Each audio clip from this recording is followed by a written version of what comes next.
Tema 11. Programación y computación. Recordamos que la programación y la computación nos sirven para crear nuestras aplicaciones. En este tema vamos a aprender lo que necesitamos para poder empezar a crear nuestras propias aplicaciones. En el punto 1, introducción a la programación. Un programa no es otra cosa que una secuencia de instrucciones que nuestra computadora puede interpretar. Y además tiene que tener una estructura de datos almacenadas para guardar nuestra información, para que esas instrucciones operen sobre ella. Entonces, para programar, ¿qué se requiere saber? Pues primero hay que tener unos fundamentos generales sobre la programación. Conocer cómo se hace. También tenemos que tener una lógica para entender, conceptualizar y solucionar un problema. El problema que después queremos hacer nuestra aplicación. Y por último tenemos que conocer algún lenguaje de programación para poder realizar nuestro programa. ¿Qué son los lenguajes de programación? Pues la técnica que utilizamos para decirle a la máquina lo que tiene que ir haciendo y poder controlarla.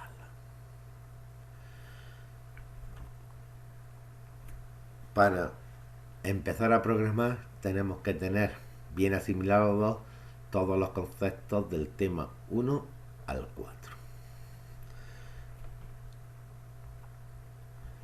Pues ahora vamos a pasar a ver las estructuras de almacenamiento y los métodos de acceso a la información. Hemos dicho que vamos a tener información sobre la que va a trabajar nuestras instrucciones. Entonces, ¿cómo se colocan? Pues esa información está guardada en ficheros.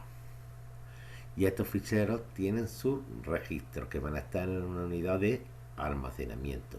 Pero cada uno de estos ficheros va a tener una técnica de organización para poder acceder a ella. Pues vamos a hablar un poquito sobre esto.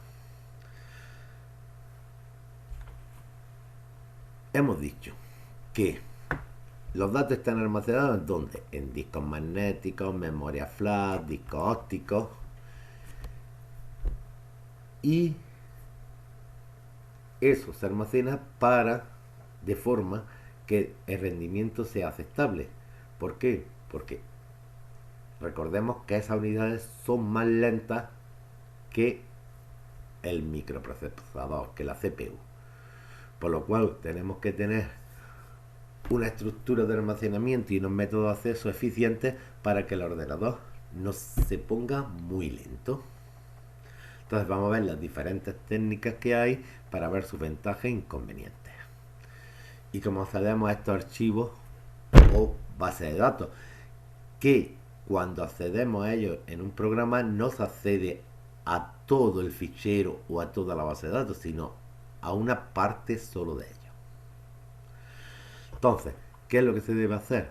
Pues lo que tiene que hacer nuestra computadora es localizar en el disco el fichero, copiar o la parte que queramos de la información, copiarla en la memoria principal para poder procesarla y también después la puede reescribir dentro del disco si se ha modificado. Hablamos de disco o de cualquier otra unidad de almacenamiento.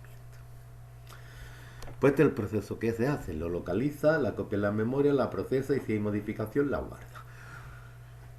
Entonces, ¿cómo se organizan nuestros ficheros? Pues haciendo un breve repaso a los temas. Primero, recordamos que un fichero está compuesto por registros, que es una colección de información.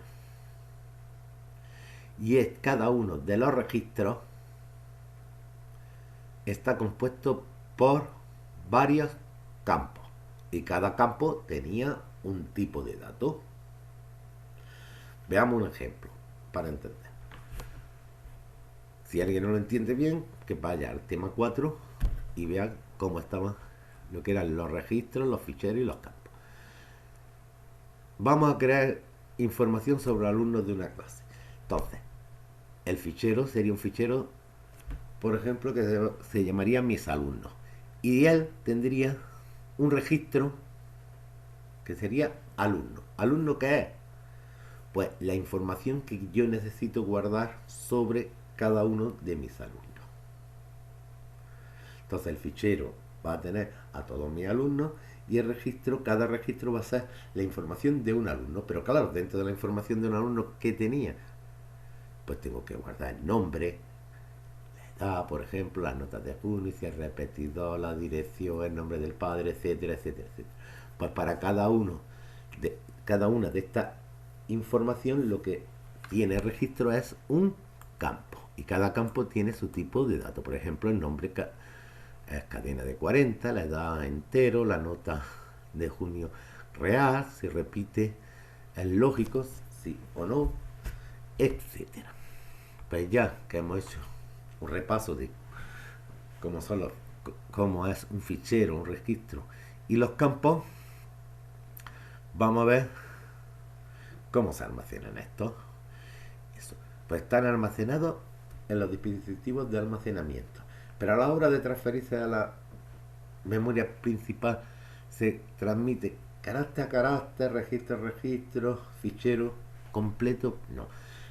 Normalmente lo que se hace es hacer transferencias de datos entre la memoria y los dispositivos de almacenamiento por bloques o páginas. Y esta división en bloques de páginas, ¿quién la hace? El sistema operativo. Y dependiendo del disco. ¿Cómo se localiza toda esa información? Pues siempre por la dirección hardware. Acordaros, por la dirección física en el dispositivo. Pero normalmente no se hace directamente, sino que se hace a través de un buffer, es decir, de una memoria principal. Esto se hace para que sea más rápido la hora de trabajar con los dispositivos de almacenamiento. ¿Por qué? Porque para calcular el tiempo de ejecución de un dato en un fichero se realiza la siguiente operación: el tiempo de localización y transferencia más el tiempo que tarda la CPU en procesarlo. Por lo cual, ¿dónde se produce el cuello de botella? ¿Cuál es el problema? Pues que la CPU es muy rápida, por lo cual todo el problema es el acceso a esos dispositivos de almacenamiento. Entonces, de ahí la gran importancia de cómo sean nuestros registros y la organización que se hagan dentro de los ficheros, porque haremos que nuestros programas trabajen más rápidamente. Pues vamos a ver ahora los tipos de ficheros según su organización. Los ficheros, recordamos que era una secuencia de registros. Pero a la hora de organizarlo, ¿qué hay que tener en cuenta? Pues dos cosas. Primero, que los registros pueden ser de longitud fija o longitud variable. La longitud fija significa que yo para cada alumno, por ejemplo, que voy a guardar el número de caracteres o de bytes que va a tener su registro en el disco, va a ser igual. Si todos tienen 500 bytes, todos van con 500 bytes para cualquier alumno. Si el nombre, unos son más grandes, otros son más cortos, pero en ese campo la cadena, por ejemplo, era de 40. Puede utilizar los 40, puede utilizar 10 o 15, pero siempre se guardan los 40. Esos son campos fijos. Un conjunto de campos fijos pues nos hace un registro de longitud fija.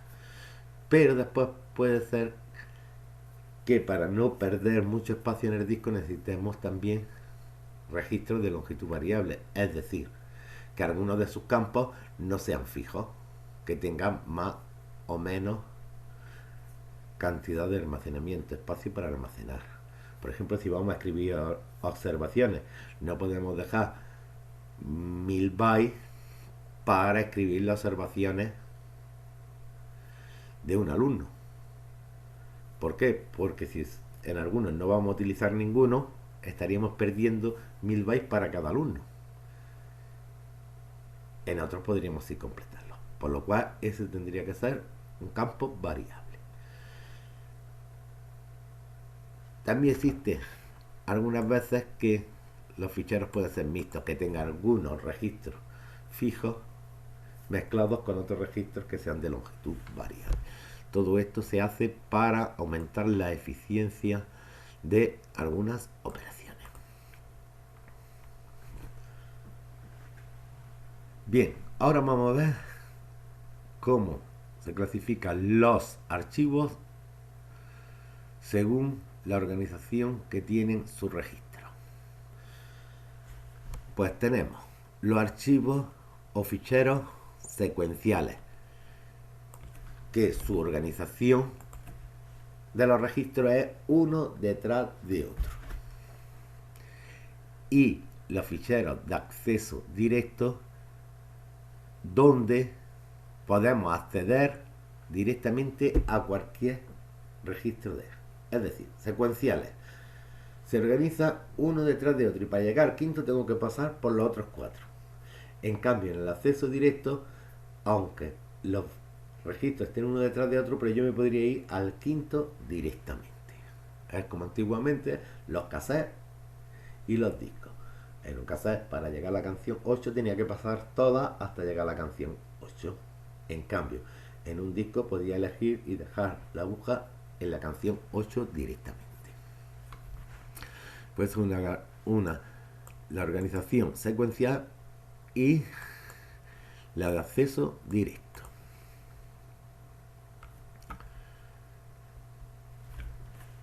Bien, una vez que hemos visto esto, vamos a ver cómo se organizan internamente. Ya hemos visto cómo se accede a ellos y ahora vamos a ver cómo se organiza. Pues la organización que existen normalmente son 3. Una organización secuencial, que es, como hemos dicho, que un registro está detrás de otro, pero acceder al registro 1 hay que pasar al registro 10, hay que pasar por el 1 hasta el 10. Es decir, por todo lo anterior. Eso se llama organización secuencial. Organización directa o aleatoria. Puedo acceder al que me dé la gana. Es decir, al 8, al 10, al 20 sin tener que pasar por los otros. ¿Qué ventaja tiene? Pues que puedo acceder a cualquier registro sin pasar a ninguno de los otros. Puedo leer en él y escribirlos sin que me importe el orden. El inconveniente, ¿cuál es? Que necesita un programa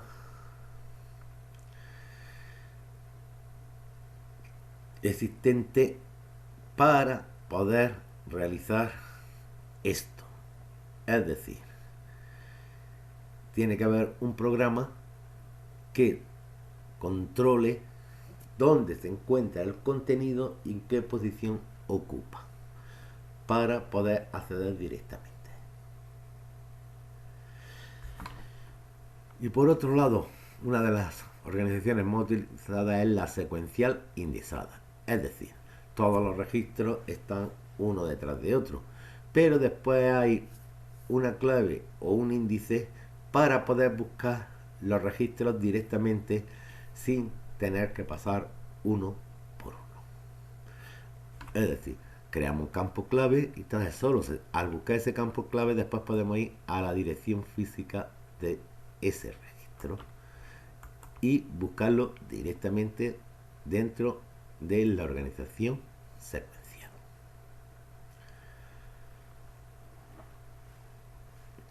A ese archivo se le conoce como archivo de índice.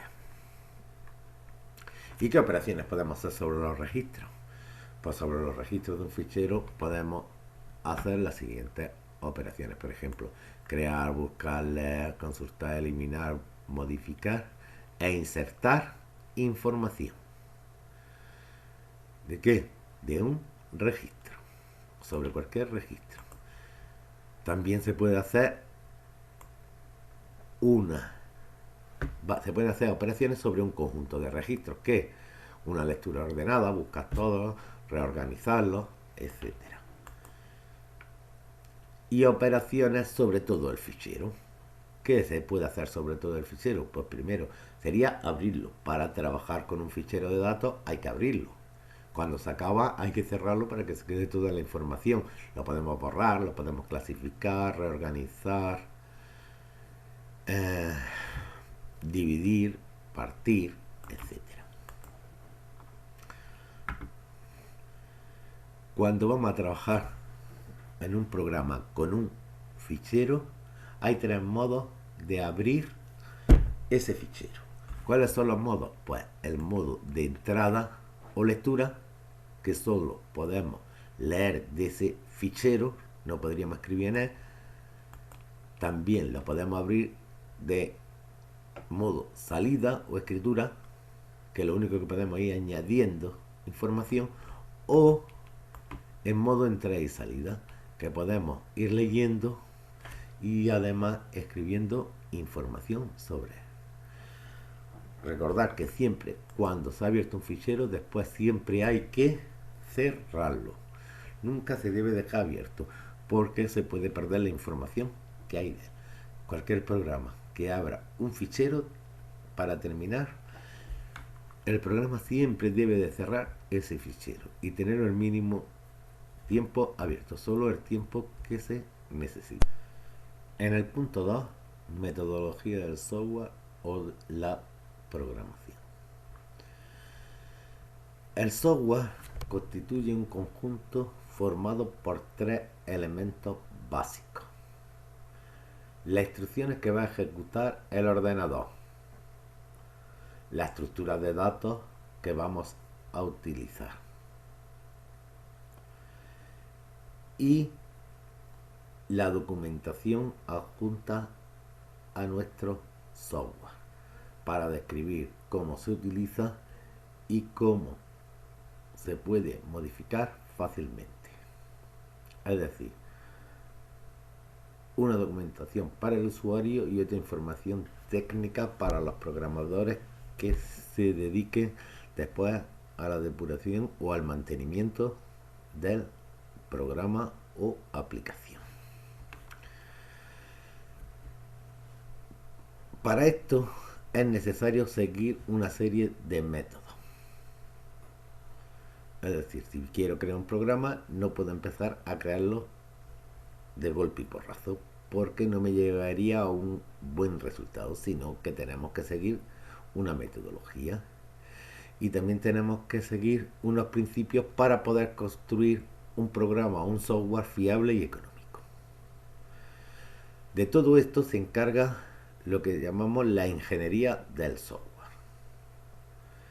Es decir, la ingeniería del software es la que define y establece el uso y los principios y los métodos que se van a utilizar para hacer un software económico y fiable y que funcione perfectamente en máquinas reales.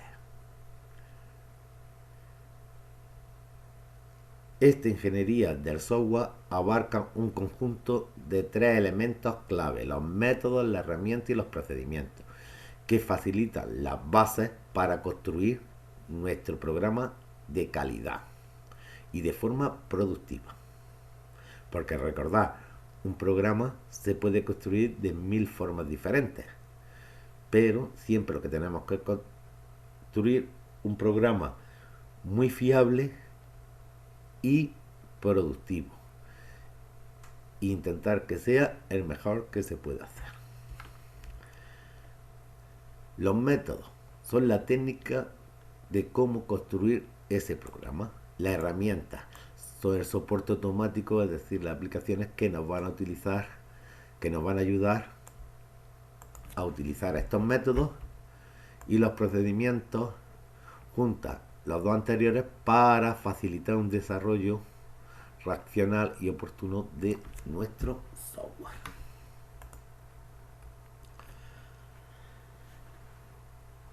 En el ciclo de desarrollo de un programa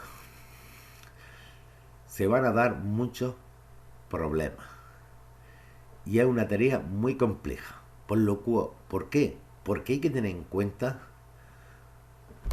multitud de tareas y de trabajos simultáneos. Hay muchos elementos que van a trabajar simultáneamente, por lo cual tiene que estar todo muy detallado para que no exista ningún error ni problema. Por eso es imprescindible utilizar una buena metodología.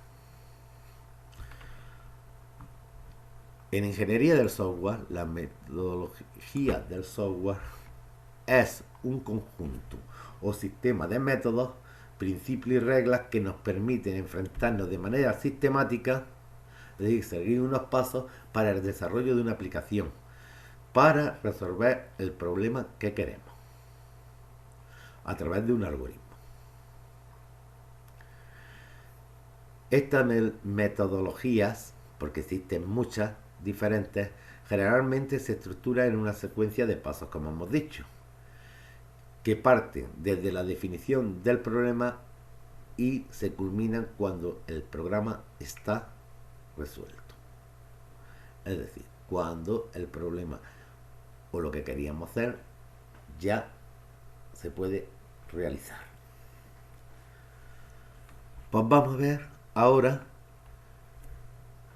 el proceso que debemos de seguir para crear un programa. Lo primero que se debe de hacer es plantearnos el problema que queremos resolver. Después debemos de escoger una representación de los diferentes datos que van a intervenir. Una vez que ya tenemos planteado exactamente el problema y los datos que intervienen, ¿qué tenemos que hacer? Redactar un algoritmo que nos lo resuelva. Existirán muchos algoritmos. Hay que coger siempre el más eficaz. Ya que hemos hecho nuestro algoritmo y lo hemos codificado, tendremos que depurarlo y documentar nuestro software. Ahora veremos todo esto más detenidamente. A todo esto se le conoce, todos estos pasos, como ciclo de vida del software. Vamos a ver cada uno de estos pasos o fases que hemos dicho anteriormente. Primero, planteamiento y definición del problema. Cuando vamos a hacer un programa, lo primero que tenemos que conocer perfectamente es a qué problema nos enfrentamos o qué es lo que queremos solucionar o para qué vamos a hacer ese software. Es decir, tenemos que conocer todo lo que hay que realizar, qué datos van a entrar a nuestro software y qué resultados queremos obtener.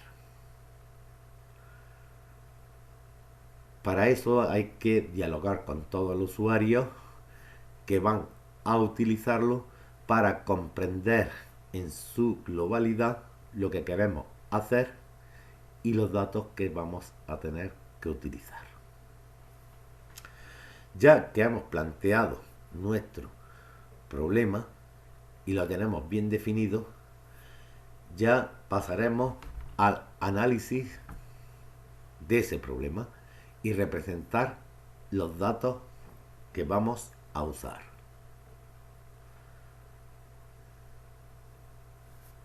Lo primero que tenemos que saber son los datos de entrada.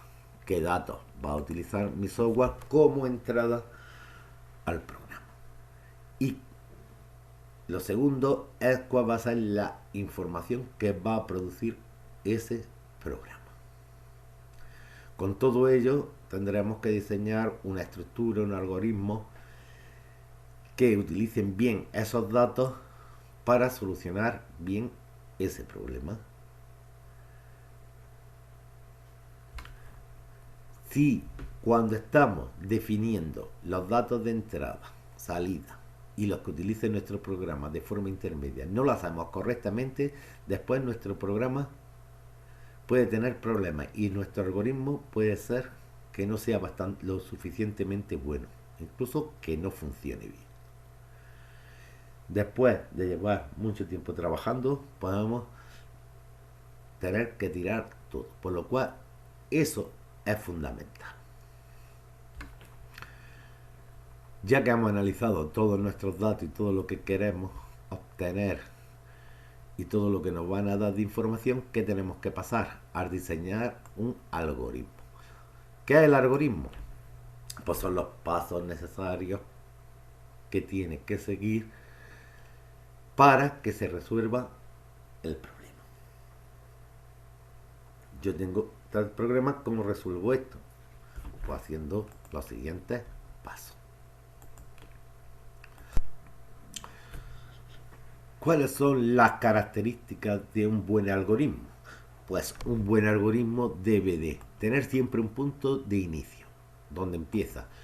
Debe ser definido y no debe permitir dobles interpretaciones. Es decir, no se puede decir, pues puedes ir por aquí o por el otro lado. No, siempre tiene que estar bien definido. Debe ser general. Es decir, soporta la mayoría de las variantes que se pueden representar en la definición del problema. No podemos hacer una cosa muy particular. Y además debe ser finito en tamaño y en tiempo de ejecución. Es decir, nunca puede no terminar el programa. Lo que conocemos comúnmente como el programa se me ha quedado colgado.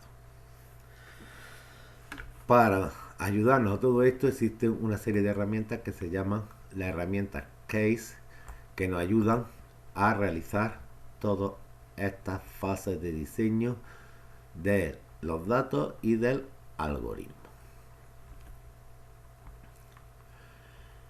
Existen varias metodologías a la hora de descomponer y hacer los algoritmos, pero una de las principales es la metodología top-down. Esta metodología de diseño descendiente lo que hace es pasar del programa complejo y dividiéndolo en sus problemas menos complejos hasta llegar a problemas muy básicos que sean muy fáciles de resolver, y a partir de ahí diseñar de esos problemas básicos su algoritmo. Después, uniendo todo, tenemos el programa general.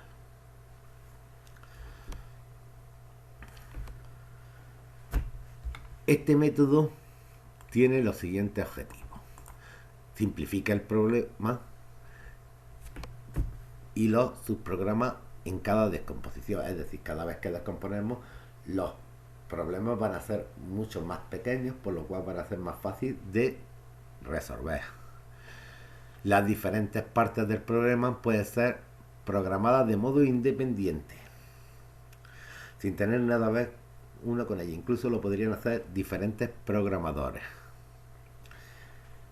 Y después se podrían juntar todas y quedaría el programa global.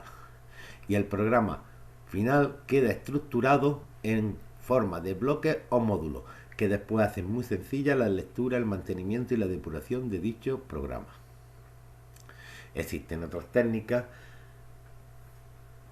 que nos ayudan a resolver problemas, como puede ser la bottom-up, que es justamente al revés, desde los problemas más simples y componiendo la aplicación a lo más complejo.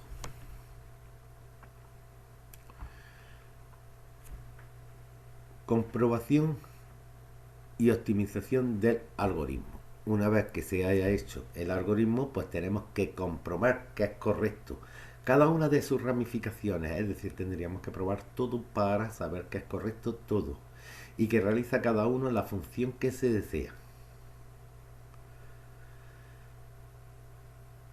Para comprobar este algoritmo, después se van a ejecutar manualmente todas las operaciones que necesitemos para que se ejecute cada uno de los trozos de nuestro algoritmo y ver que todo va a ir funcionando correctamente y lo que no funciona, ir modificándolo. Vamos a ver un ejemplo aquí de, por ejemplo, un juego de adivinar 4 números, cómo daríamos el diseño descendente. Si nos hemos planteado un problema que es como nuestro ordenador nos hace un juego donde él piense 4 números y nosotros queramos resolverlo, nosotros queremos dar los 4 números y que él nos vaya dando instrucciones para ir nosotros intentar adivinarlo. ¿Cómo sería este programa? Por ejemplo, empezamos. El planteamiento ya es el que he dicho. El ordenador piensa 4 números y nosotros nos vamos a poner 4 números y él nos va a dar unas pistas y sobre esas pistas nosotros vamos a ir volviendo a darle otros 4 números hasta que lleguemos a adivinar los 4 números que ha pensado el ordenador. Entonces, si hacemos un diseño, podemos decir que tenemos que sacar las instrucciones del juego, generar los números, adivinar, por ejemplo, he puesto en menos de 15 jugadas, entonces estaríamos jugando y al final me sacaría el resultado, si he ganado o no, si lo he adivinado en menos de 15 jugadas o no. Entonces, después cada uno de estos vamos descomponiéndolo. Por ejemplo, este de jugar, pues, ¿cómo sería? Pues si lo descompongo otra vez, pues veréis que he puesto, pues, ¿qué tengo que hacer en jugar? Leo la jugada, compruebo y termino. ¿Y esto cuántas veces se me repetiría? Pues si me voy ya de arriba, como veis. Es decir, cada uno vamos a ir sacándolo. Desde el general, que lo tenemos aquí, que era sacar las instrucciones, generar los números y jugar, a después el de jugar, que lo vamos descomponiendo para ir haciéndolo. Esto es cuando ya tenemos uno que es lo suficientemente, por ejemplo, leer jugadas, ya podemos realizar su algoritmo porque no lo podemos descomponer en más pequeño.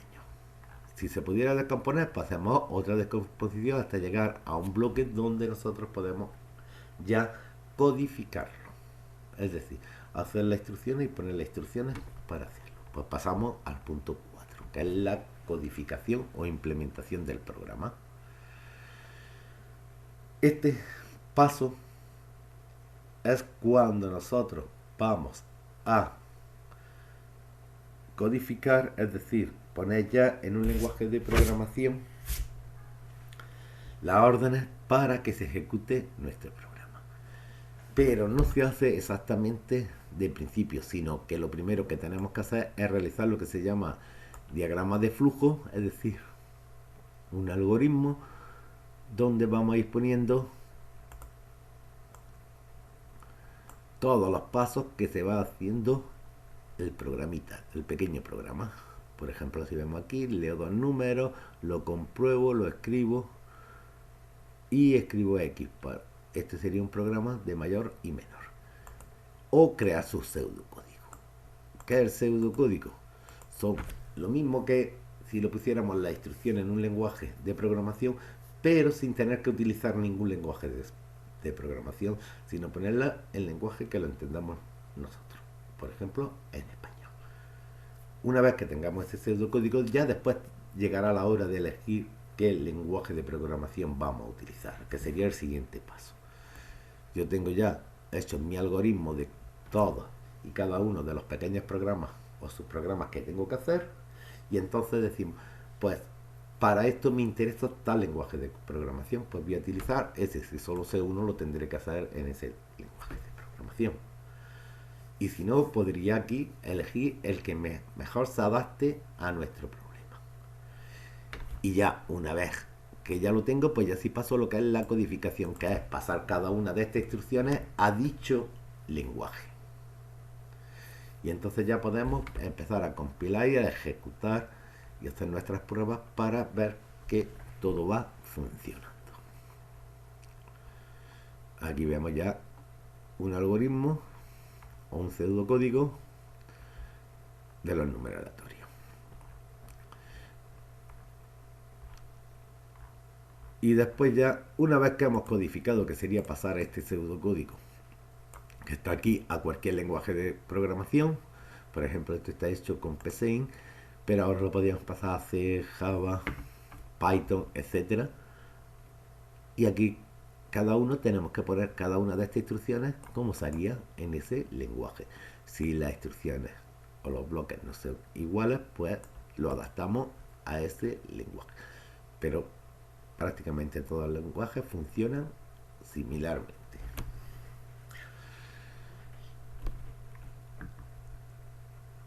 Y en el paso quinto, depuración del programa. Pues ya que hemos hecho nuestro programa, tendremos que depurarlo. Es decir, ya en la máquina nos ponemos, lo ejecutamos y probamos todos los ramificajes, todas las cosas que se puedan hacer para que no falle ninguna.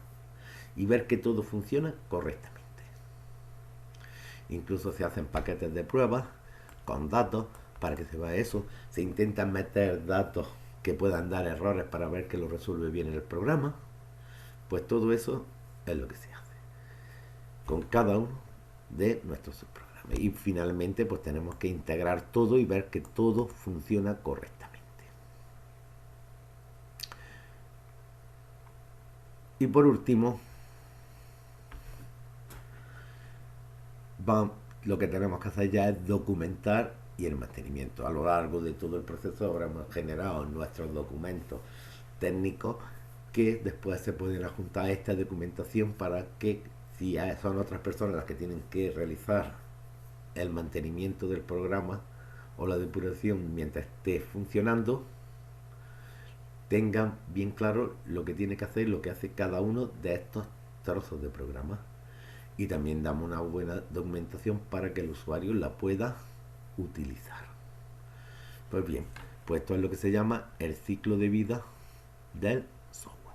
Como veis, el ciclo de vida del software se puede hacer fase 1, fase 2, fase 3, fase 4 y desde la última fase empezar con el mantenimiento o empezar el mantenimiento justamente a partir de la fase 3. Es decir, todo esto un poco opcional. Se pueden ir creando prototipos para que vayan evaluando y para que si los usuarios van utilizando el programa poco a poco nos van a dar muchas más ideas durante la creación de ese software. Daros cuenta que los software muchas veces son procesos muy complejos, por lo cual si vamos haciéndolo al final, si lo hacemos todo, podemos tener un fallo básico que si le hemos hecho un prototipo primero y la ha estado utilizando el usuario, que decir esto no va bien así, va mejor de la otra manera y lo podemos corregir en un momento antes de que nos genere más desfases para otras fases. Pues bueno, ya más o menos tenemos una idea de cómo tenemos que crear nuestro programa. En el punto 3 vamos a ver los distintos tipos de programación. Existen muchas clases de programación, dependiendo de los métodos que se utilicen y las técnicas. Para entender esto vamos a ver lo que es un paradigma en programación. ¿Qué es un paradigma en programación? Es una propuesta técnica que es adoptada por una comunidad de programadores, cuyo núcleo central es incuestionable en cuanto a que únicamente trata de resolver uno o varios problemas claramente delimitados. Estos tipos o técnicas o paradigmas de programación son bastante variados, aunque puede que solo se conozca una metodología para realizar programas, en realidad existen muchas. La mayoría de los programadores tienen su metodología y pasan de todas las demás. Pero bueno, nosotros vamos a ver la mayoría. las que existen, más o menos, y decir que prácticamente todas las técnicas se centran en dos, que es la programación modular y la programación estructurada, aunque existen muchas otras. Bien, pues vamos a ver.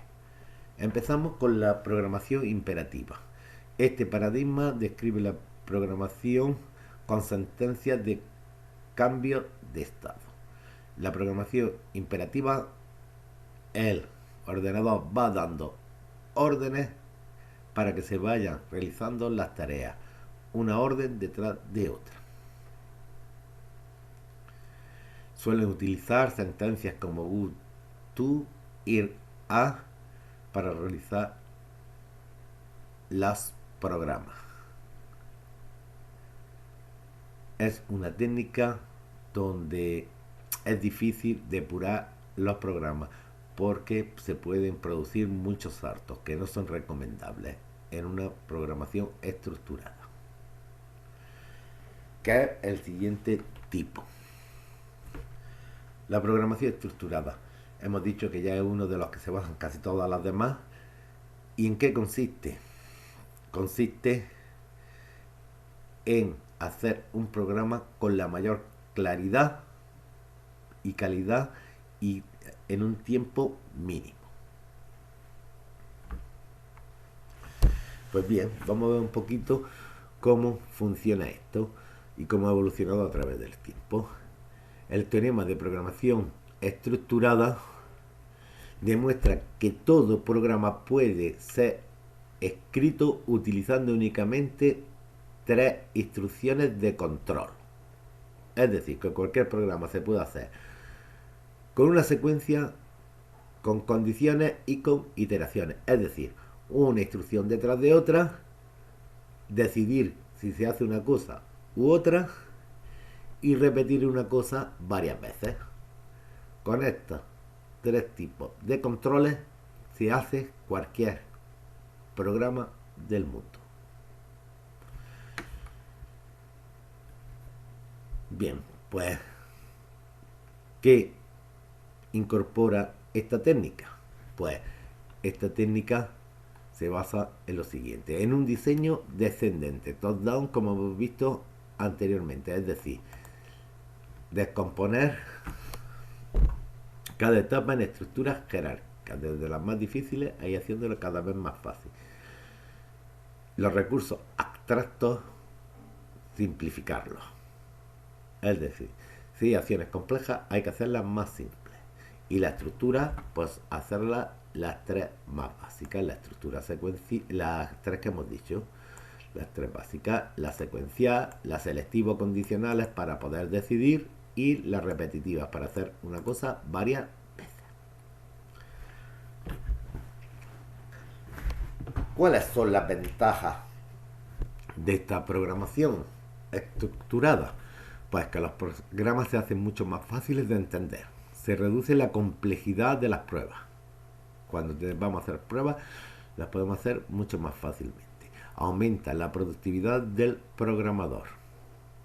Los programas quedan mejor documentados al documentar cada módulo, cada estructura. Y se puede incrementar, bueno, ya lo hemos dicho antes, la productividad de cada uno de los programadores. Y además, los programas son mucho más fáciles de modificar. Uno de los primeros lenguajes estructurados fue el Pascal.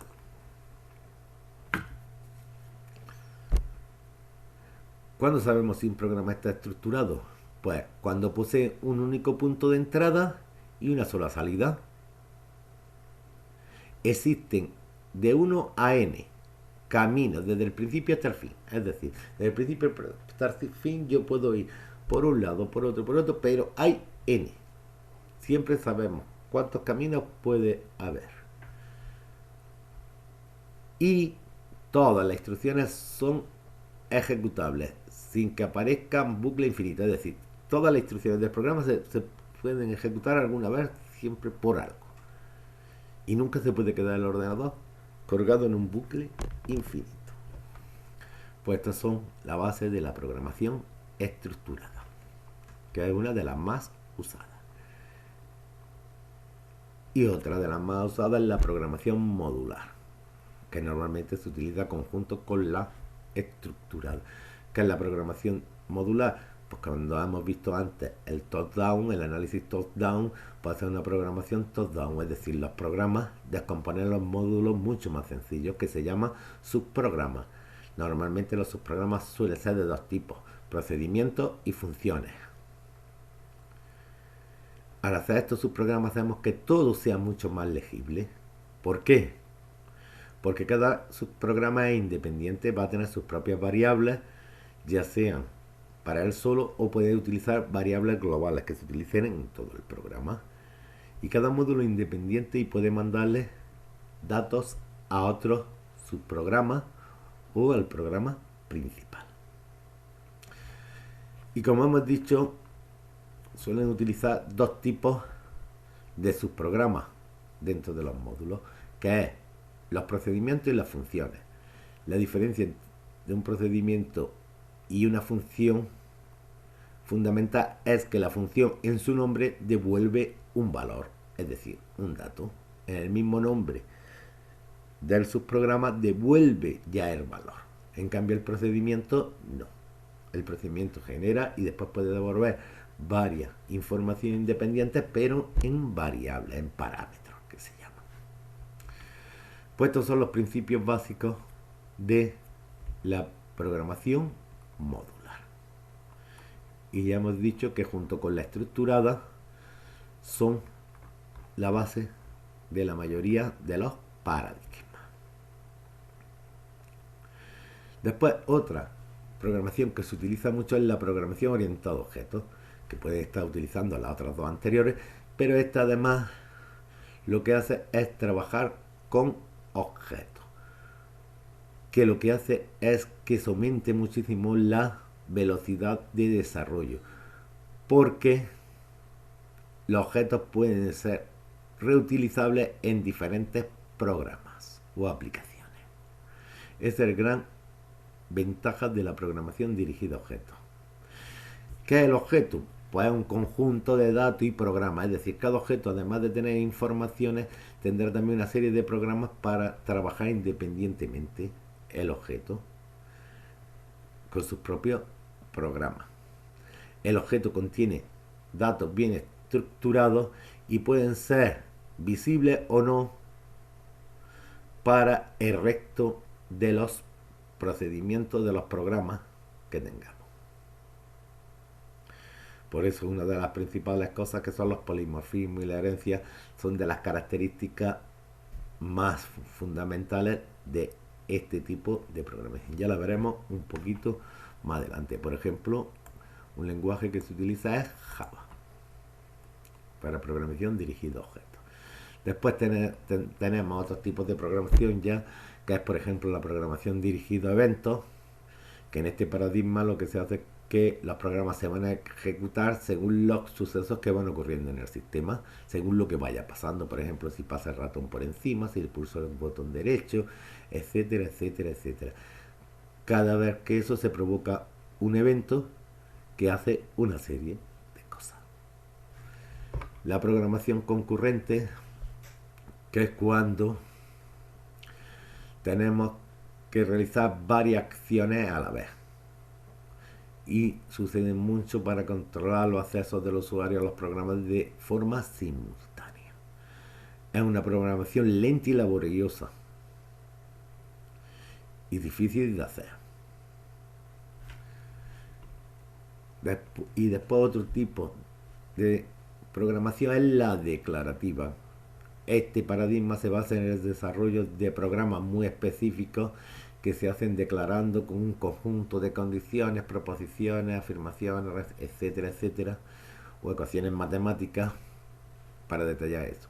Existen diferentes, como es la programación funcional, la lógica y la algebraica, dependiendo del tipo de ecuaciones y de funciones que utilice. Y vamos a pasar al punto 4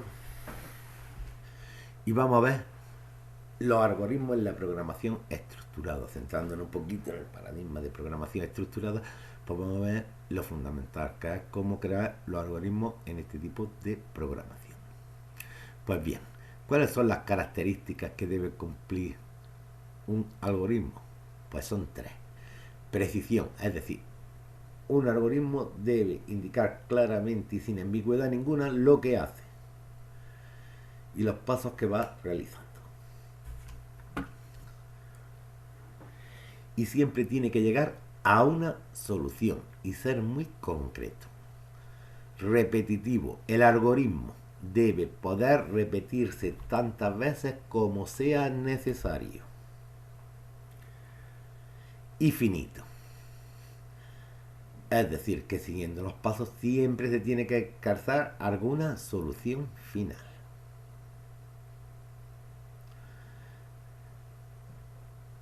Cuando hacemos un algoritmo, una cosa fundamental es ver la calidad de dicho algoritmo. Porque cuando hay un problema siempre se puede hacer miles de algoritmos diferentes para resolverlo. Entonces, ¿cómo se sabe la validez y la calidad de un algoritmo? Pues para saber la calidad lo primero que hay que saber es la validez. Es decir, si hace exactamente lo que pretende y da los resultados esperados. Entonces, si lo hace, es válido nuestro algoritmo, si no, pues no es válido. Después, otra cosa que hay que tener en cuenta para la calidad es la eficiencia. Tiene que resolver el problema en un tiempo razonable. No vale que tarde un día para hacer una cosa que se hace en 5 minutos. Y la optimización del algoritmo. Una vez que se ha creado un programa, normalmente se hacen varios algoritmos y se ve cuál es el más óptimo, cuál es el que resuelve el problema de mejor forma y más rápidamente. ¿De acuerdo? Vamos, aquí tenéis ejemplos de un algoritmo, por ejemplo, de cómo hacer un flan. Le podéis echar un vistazo para saber lo que es un algoritmo. No, hacer un flan no es un algoritmo porque no es preciso. Si cambian los pasos también sale, por lo cual nada. Hacer una playa tampoco un algoritmo. Dibujar un cuadrado de 2 centímetros siguiendo estos pasos, ¿veis? Todos los pasos. Eso sí es un algoritmo, porque digo todos los pasos. Si yo defino hacer un plan, digo paso 1, tal, para hacer el flan de este tipo. Entonces defino los pasos bien de lo que te debería hacer. Entonces sería un algoritmo para hacer un flan. Pero si digo, un flan, echa esto, y no le doy ni orden ni detalle, entonces eso no es un algoritmo.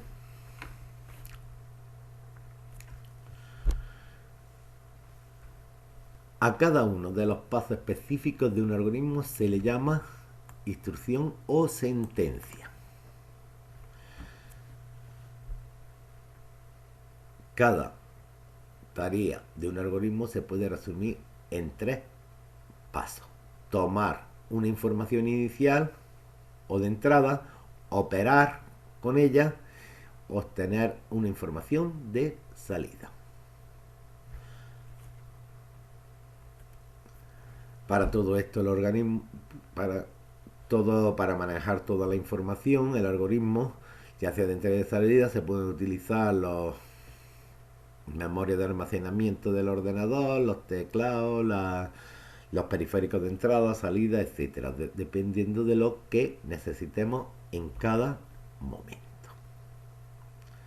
Y ahora vamos a ver los componentes de un algoritmo.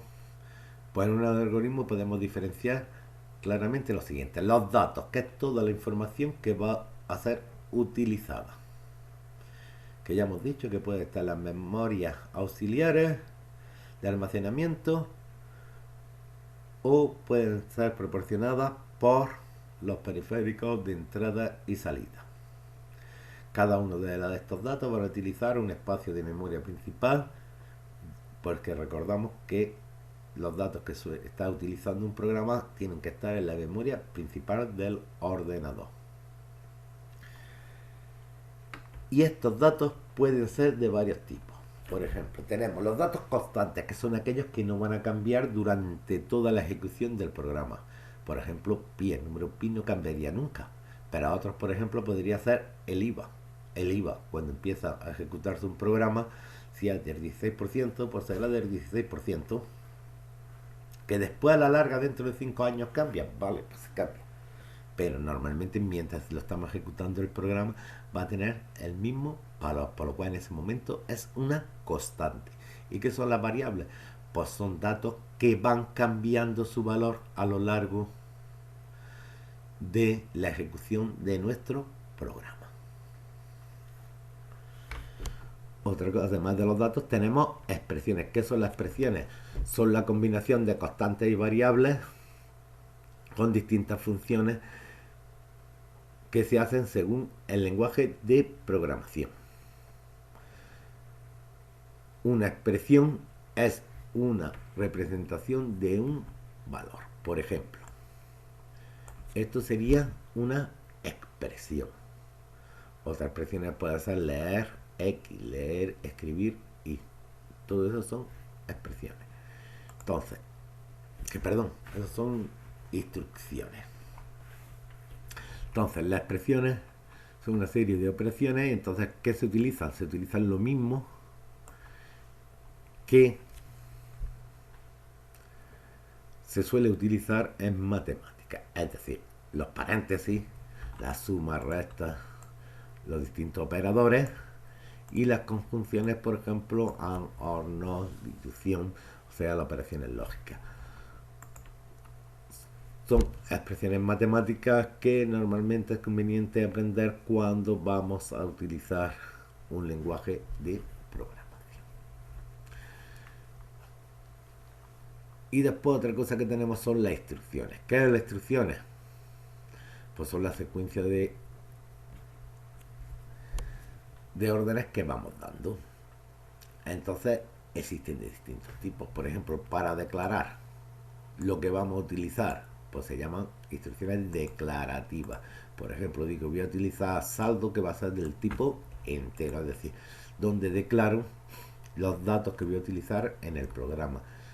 Y después tenemos otras que se llaman primitivas, que son las que se ejecutan de modo inmediato. Es decir, por ejemplo, asignarle a Sardo le asigno 100, le doy el valor de 100 de entrada. ¿Cuál es una de entrada? Lee A. Significa que te va a pedir por el teclado que tú le digas qué valor va a tener. A. Escribe en la pantalla B.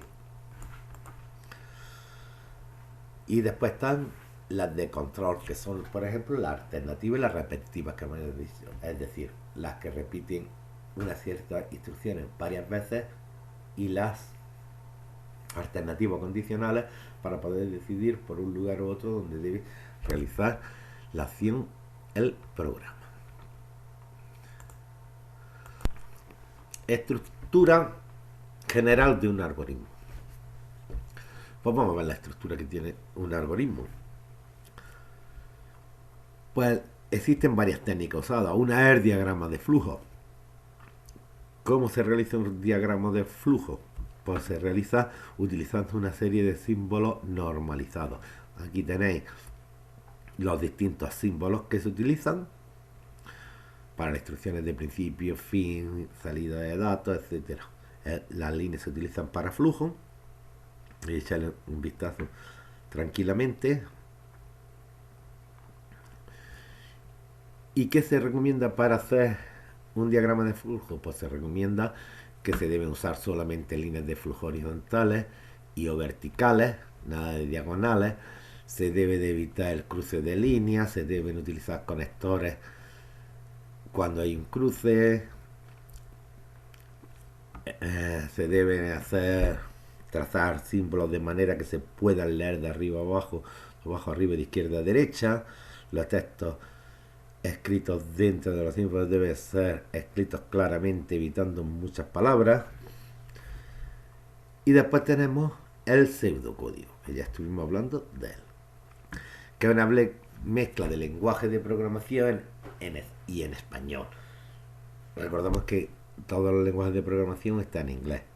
El pseudocódigo normalmente lo puede hacer en inglés, pero lo puede hacer también en español si quiere. Y la ventaja de utilizar un pseudocódigo aún ventaja a un diagrama de flujos, ¿cuál? Porque ocupa mucho menos espacio, permite utilizar la representación de forma fácil, sobre todo si hay muchas repetitivas, complejas. Es muy fácil pasar después de un pseudocódigo a un lenguaje de programación, y si se siguen las reglas se puede observar claramente los niveles que tiene cada operación. Después existe otro tipo para hacer esto, que también podemos hacerlo mediante un algoritmo, mediante los diagramas estructurados como tipo Max-Stein o diagramas Chapin, que serían cosas, pero es que eso ya es de un nivel más avanzado. Veamos la estructura que suele tener un algoritmo en pseudocódigo o diagrama de flujo. La estructura siempre será, de cualquier algoritmo, de cualquier programita, es esta que hay aquí: un nombre, una descripción sobre el programa, definimos las variables, las constantes que vamos a utilizar, y después un inicio donde van a empezar a poner las instrucciones. Aquí está la secuencia de instrucciones, dentro de ellas puede haber repeticiones o condicionales. ¿Cómo se controla el flujo de control de un programa? Pues bien, ya hemos dicho que un programa va en forma secuencial, es decir, se ejecuta desde la primera hasta la última instrucción, pero después hay instrucciones con las cuales podemos hacer que el ordenador decida, que son las estructuras condicionales. Una estructura condicional lo que hace es que decide si el programa tira por un lugar o tira por el otro. Esta es la estructura condicional más simple. Si pasa una condición, hace una serie de tareas, y si no, continúa el programa. Eso se llama condicional simple. Después estaría la doble, que si se cumple la condición, hace unas tareas, y si no, hace otras diferentes. Se llama condicional doble. Y después puede haber una condicional múltiple, es decir, se evalúa una expresión y dependiendo de la opción 1 hace unas cosas, de la opción 2 otras, 3, hasta n opciones. Y si no hace nada, pues hace otras instrucciones. Este sería una condicional múltiple, que se utiliza mucho, por ejemplo, para los menús. Y después con las condicionales podemos hacer cosas más complejas, como condicionales anidadas, es decir, si se cumple la condición, se hace esto. Si no, se prueba otra condición, se hace otra cosa. Si no, es decir, podemos anidar tantas condiciones una dentro de otra como queramos. Y la estructura, vamos a hablar un poquito de la estructura repetitiva o ciclo. La estructura de repetitiva o ciclo hay de varias formas. Veamos cada uno de estos tipos. Bucle controlado. Es un bucle controlado por una variable que desde su primer valor hasta el último se repite. Es decir, por ejemplo, para i igual a 1 hasta n, hasta 4, pues se repetiría 4 veces. Se hace una serie de instrucciones. Cada vez que llega al final, pasaría a otro paso. Y es decir, esto sería 4 veces, 5 veces, hasta el número que yo quiera. Pero lo controlamos nosotros siempre. Y después hay otros que es indeterminado. ¿Por qué? Porque va por una condición. ¿Y dónde puede cambiar esa condición? Pues aquí dentro de las instrucciones mismo que se haga, se va cambiando la instrucción. Entonces cuando llega se evalúa la condición. Si no se cumple, se pasa. Y si se cumple, se va haciendo lo que pone aquí dentro. ¿Hasta cuándo? Hasta que cuando aquí se modifique la condición y no se cumpla y salga. También se puede evaluar, estos son los bucles mientras, y los bucles repite, que lo que hace es primero hace la acción y después evaluar la condición. La única diferencia entre uno y otro es que aquí este se puede hacer 0 veces y este por lo menos se tiene que hacer una vez. Si tu bloque que se tiene que hacer por lo menos una vez, se utiliza repite hasta. Y si no tiene por qué hacerse una vez, se puede hacer 0 veces también, pues mientras. Aunque con mientras también podemos hacer que se ejecute siempre una vez. ¿Cuándo? Pues poniendo justo delante una condición que fuerce a entrar. Por lo cual, con este bucle solo se puede funcionar. En cambio, con este solo no, porque si tuviéramos que hacerlo 0 veces, siempre entra una. En cambio, este sí podemos forzar a que se haga uno justo antes de llegar. Y después, ¿se pueden anidar? Pues por supuesto. Todos los ciclos se pueden anidar, es decir, un bucle dentro de otro. De la forma que queramos, ya sea mientras, repite, hasta que, como queramos. Pero podemos anidar tantos bucles como queramos. En el punto 5 vamos a ver el paradigma de la programación orientada o dirigida a objetos. Es otro paradigma de los más usados hoy día. Al principio puede parecer una tarea difícil, pero no es complicada y simplifica mucho.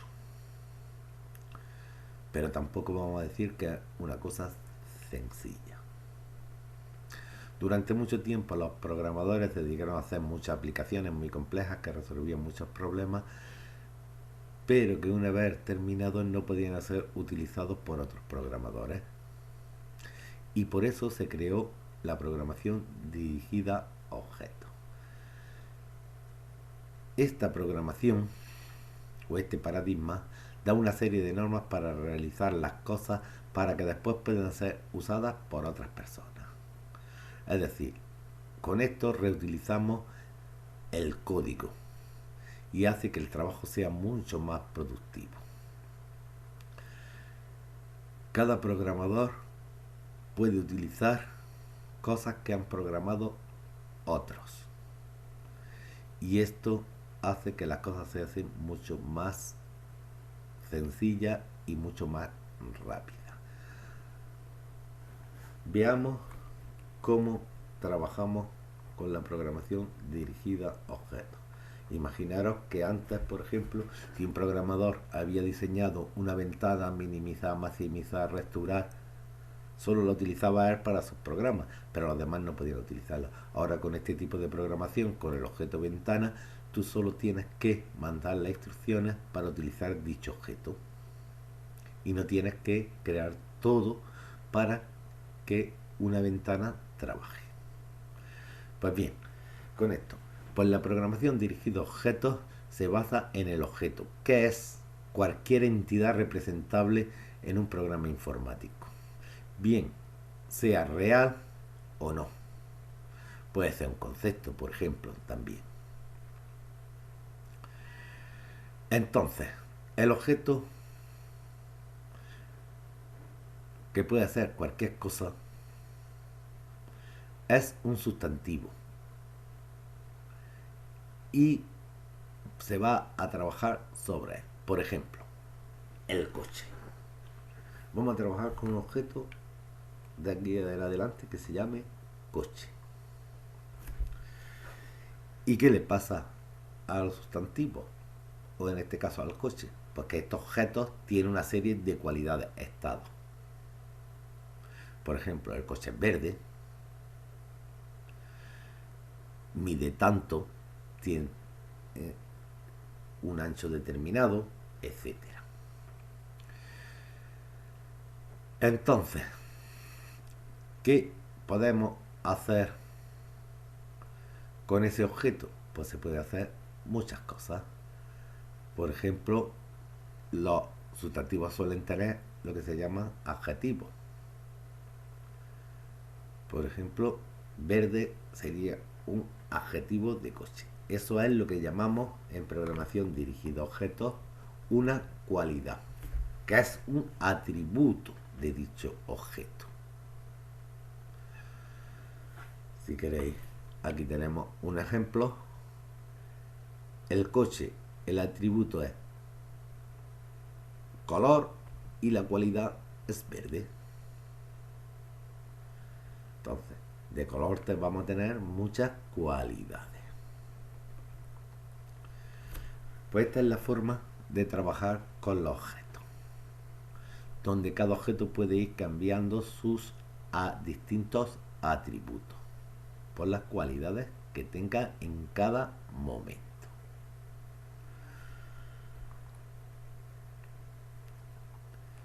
Pero lo más importante es que algunos objetos también pueden tener pseudo cualidades. ¿Qué son las pseudo cualidades? Por ejemplo, un objeto tiene, un coche, por ejemplo, tiene puertas, pero además esas puertas pueden tener otras cualidades por tener otro atributo. Por ejemplo, la puerta también tiene unas dimensiones, también puede tener incluso otro color, puede tener una forma. Pues eso se le llaman pseudo cualidades.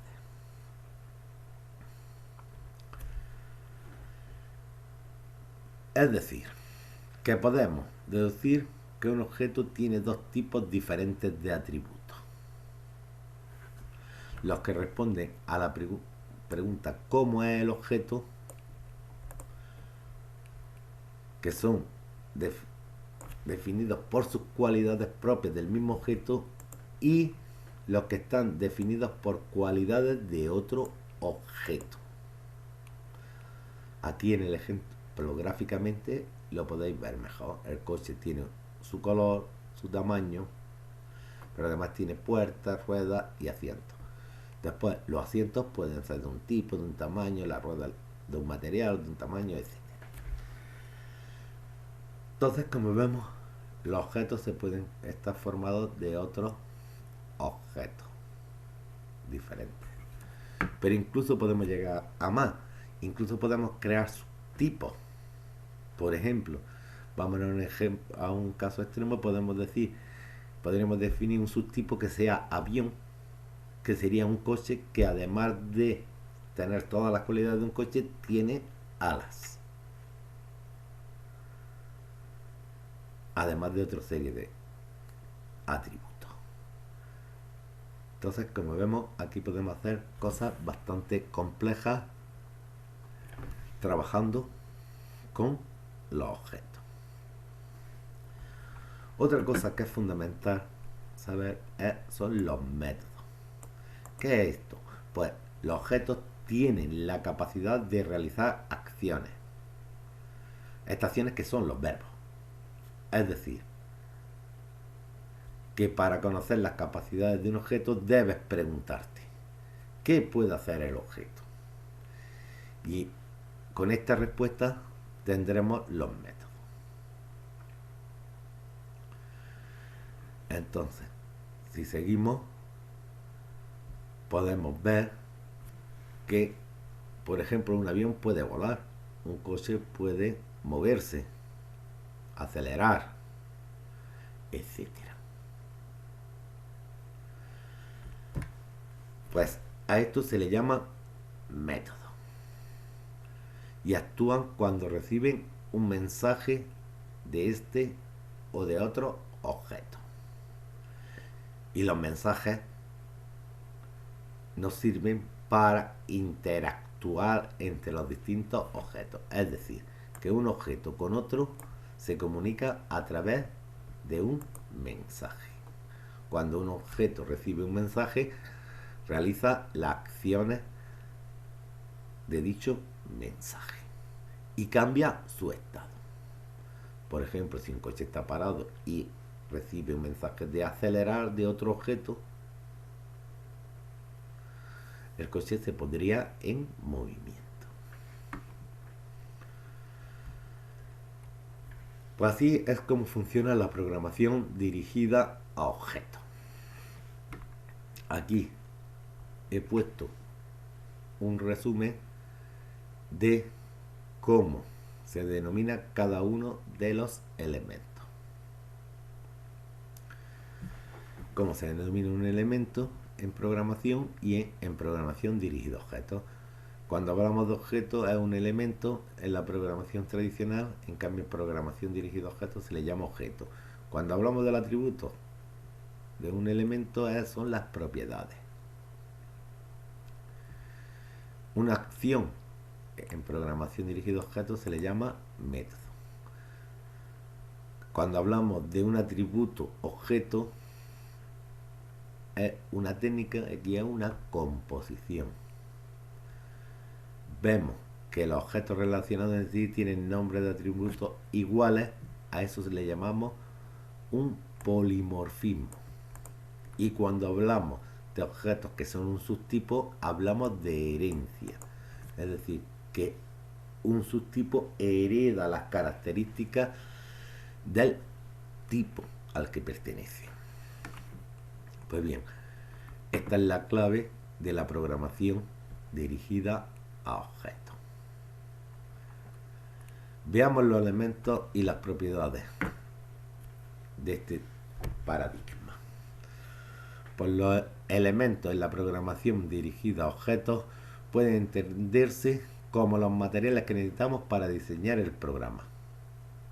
Las características y propiedades pueden ser como las herramientas de las cuales disponemos para construir el sistema. Entre los elementos principales están las clases, que son los distintos modelos o plantillas con los que construimos nuestro objeto, que van a tener sus atributos y sus métodos, propiedades, por ejemplo, la clase coche, la clase puerta, etc. Después tenemos las propiedades y los atributos, o campos, podemos llamarlo, pero normalmente son propiedades o atributos, y son las características de dicho objeto.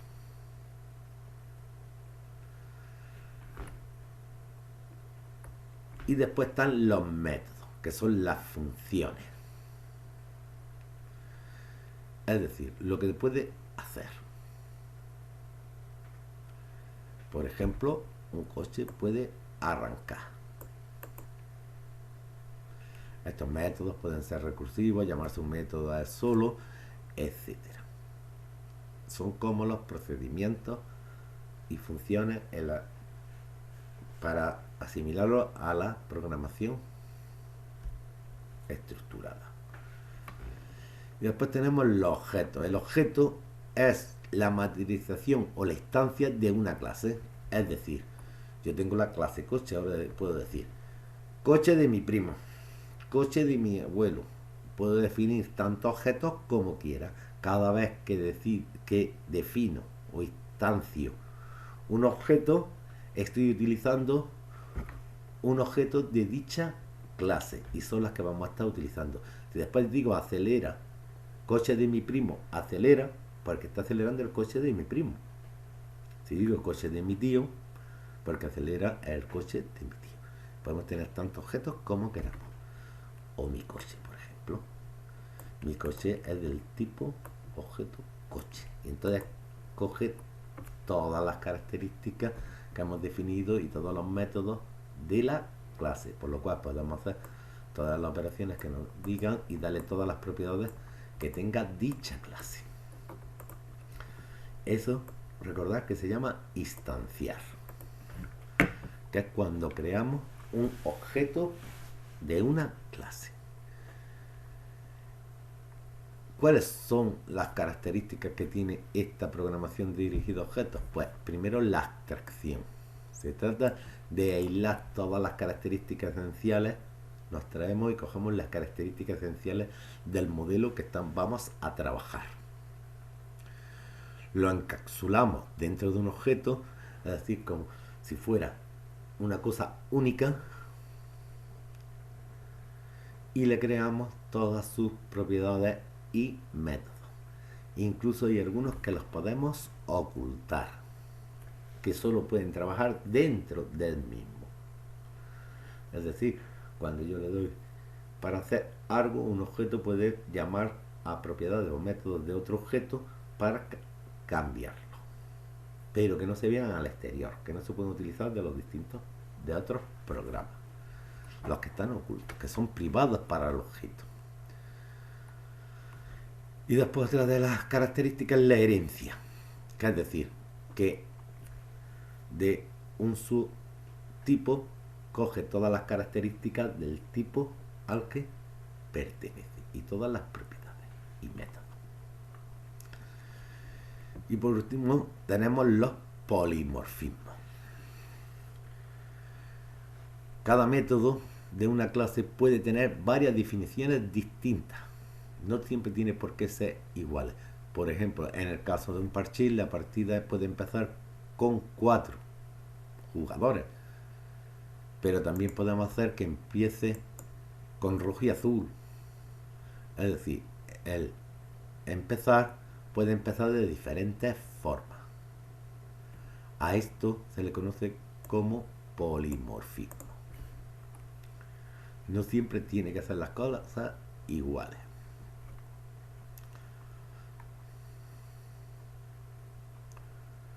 Aquí vemos un poquito cómo podemos acceder a los métodos y a las propiedades de un objeto. Por ejemplo, tenemos el objeto mi coche, que hace lo siguiente. ¿Lo veis? Cada vez ya yo cuando trabajo con un objeto después puedo imprimir o darle propiedades a mi coche. Cambiar la velocidad, cambiar la rueda, cambiar esto, imprimir, etcétera, etcétera. Entonces, cuando ya estoy trabajando con un objeto que he instanciado de una clase, trabajo con dicho objeto dándole y utilizando los métodos que tiene dicho objeto y podemos cambiar sus atributos. Aquí tenéis un esquema de cómo funcionaría la programación dirigida a objetos.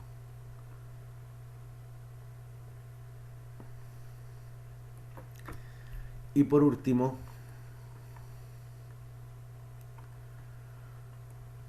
vamos a ver los lenguajes de programación. Hablemos un poquito de los lenguajes de programación. Pues ya que vamos a programar, pues debemos de por lo menos conocer un lenguaje de programación. Para si queréis ver más podéis ir al tema 5. Y por aquí vamos a ver un poquito rápidamente qué es el lenguaje de programación. Recordamos que un lenguaje de programación son el conjunto de reglas, símbolos o palabras que nos permite construir un programa. Y todo eso en base a una semántica que le proporciona un significado a esta construcción del lenguaje. Cada lenguaje, ¿qué posee? Pues posee sus propias reglas sintácticas, que son los métodos para producir las instrucciones válidas. Es decir, esta instrucción se hace de esta forma, así, así y así. Tendrá también su léxico, su vocabulario, como cualquier lenguaje. Es decir, se puede utilizar estos símbolos, tal, tal, tal, tal, las palabras se forman de tal forma, etcétera.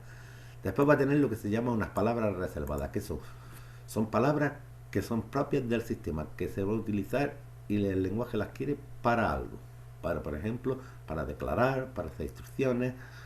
Eso, por ejemplo, la palabra sí, entonces, mientras, hasta. Si fuera un lenguaje en español. Y esas palabras no se pueden utilizar como nombres de variables ni constantes. Cuando se utilizan para lo que lo tiene asignada el lenguaje.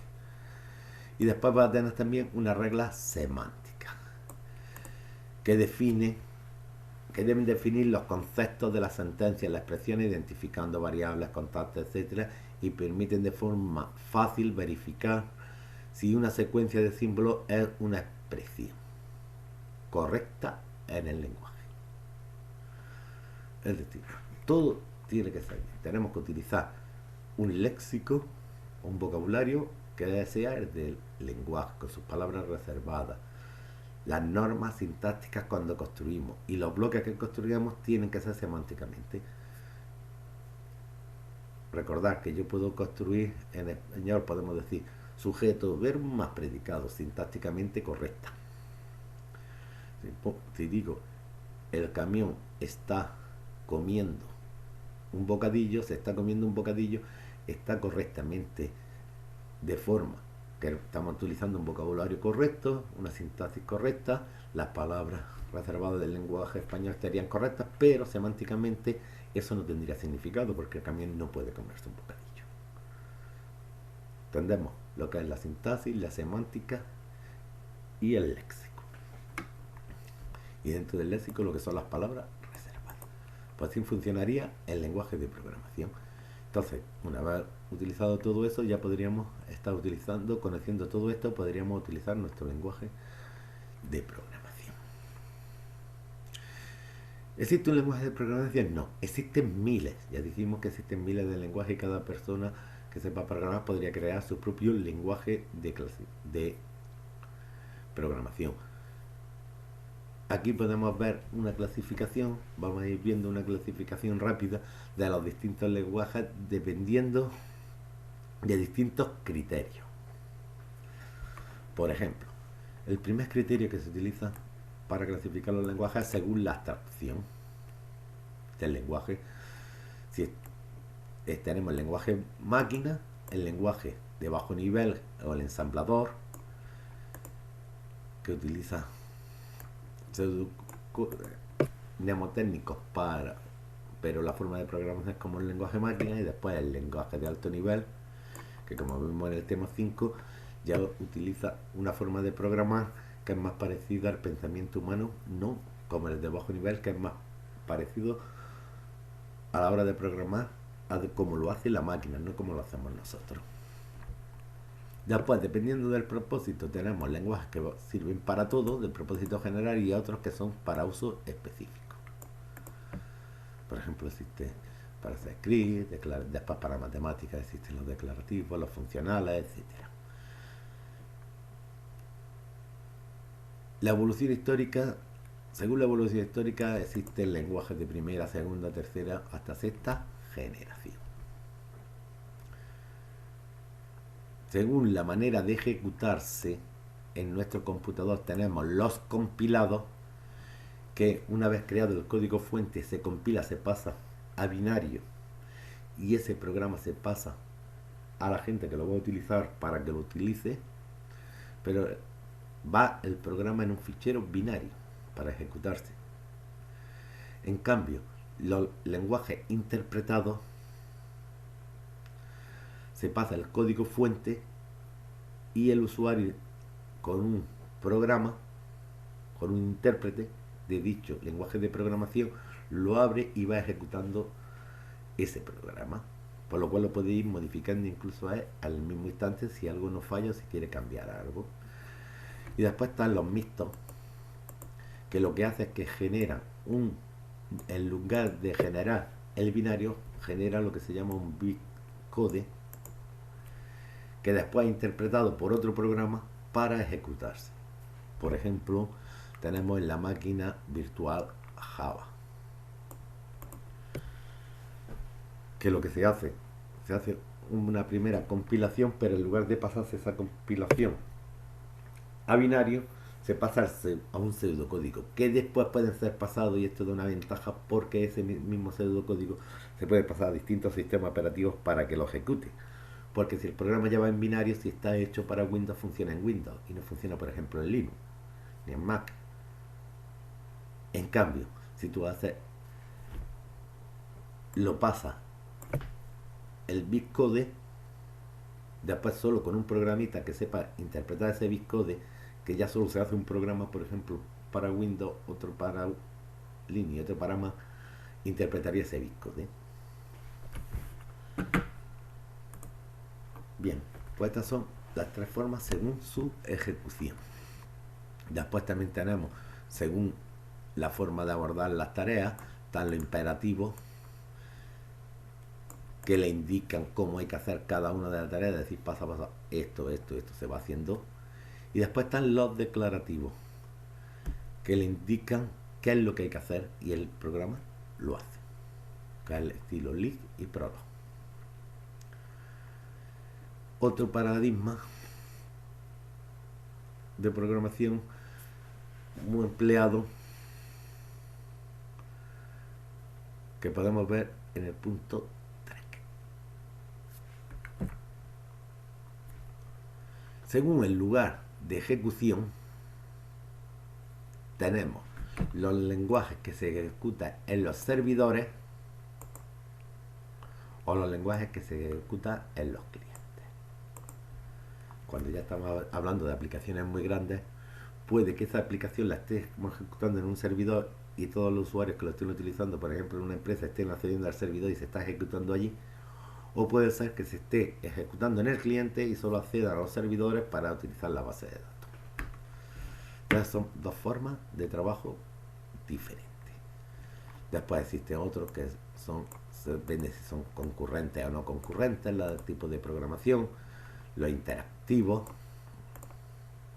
cuando van por sucesos, o los sucesos, las visuales, la programación visual o programación textual, determinismo, productividad, es decir, existen muchos tipos de lenguajes de programación. Esta clasificación es muy grande, incluso tenemos algunos que según la forma de programar, sea la más difícil o no. Aquí tenemos, como vemos, programas esotéricos o exóticos que son inventados por ser raros, oscuros, difíciles, etcétera. Bueno, como habéis visto, nada más que la forma de clasificar existen miles, por lo cual existen millones de lenguajes de programación. Bueno, después existen algunos que se suelen utilizar más que otros y otros que son esos que son los más utilizados hoy día.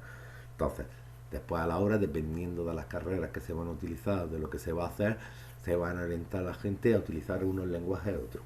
Por eso siempre es bueno aprender a programar de una forma general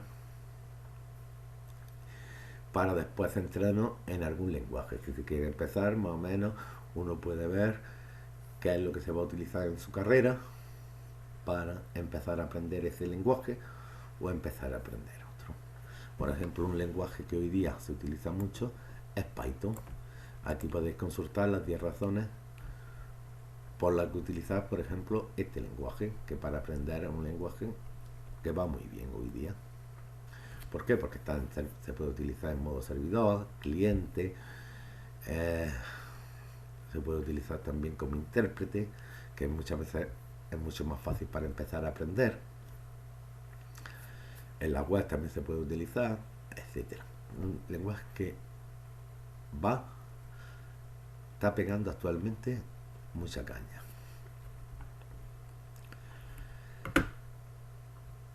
Pues bueno, con esto hemos hecho un resumen más o menos de lo que es la programación y la computación. Después ya tendríamos que profundizar sobre un lenguaje y aprender un poquito de ingeniería del software para aprender a programar bien. Y siempre recordar, hay que seguir los pasos, porque son fundamentales para hacer un buen programa. Eso de llegar y empezar a codificar es el primer error que se comete cuando se intenta empezar a programar. No, planteamos, diseñamos, hacemos nuestro algoritmo, nuestra metodología top-down y todo eso. Y al final documentamos bien nuestro programa.